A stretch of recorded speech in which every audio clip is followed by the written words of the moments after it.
Le rôle du CS est d'identifier et de relever techniquement et scientifiquement les grandes vies de l'ensemble des polymères que sont les plastiques, les caoutchoucs, les composites.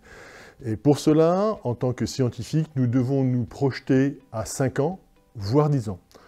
D'autre part, bien évidemment, nous devons aussi être en pleine liaison avec le bureau et le CA. Pour cela, nous alimentons le CA de nos réflexions et en retour, nous recevons, je dirais, les grandes idées de la feuille de route de la part du CA et du bureau.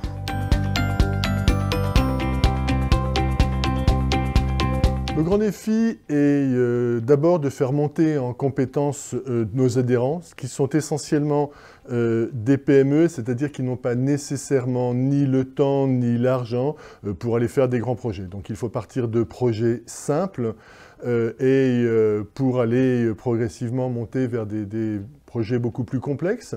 Pour cela, nous pouvons nous appuyer sur l'ensemble de notre réseau de laboratoires et de plateformes partenaires. Globalement, il s'agit bien donc de répondre à temps aux défis techniques et scientifiques de façon à faire de la filière polymère, c'est-à-dire les plastiques, les caoutchoucs et les composites, une industrie pérenne dans l'avenir.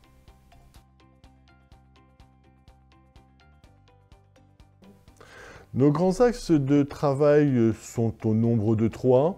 Il y a d'abord l'éco-conception et les nouveaux matériaux, mais pas que les nouveaux matériaux green. Il y a aussi, par exemple, tout ce qui concerne les grands polluants et au premier rang desquels les PFAS. Ce n'est pas dans ces cas-là simplement identifier les polluants, mais c'est aussi être capable de les mesurer, de rechercher des substituants et de savoir comment aussi les séparer pour mieux les éliminer.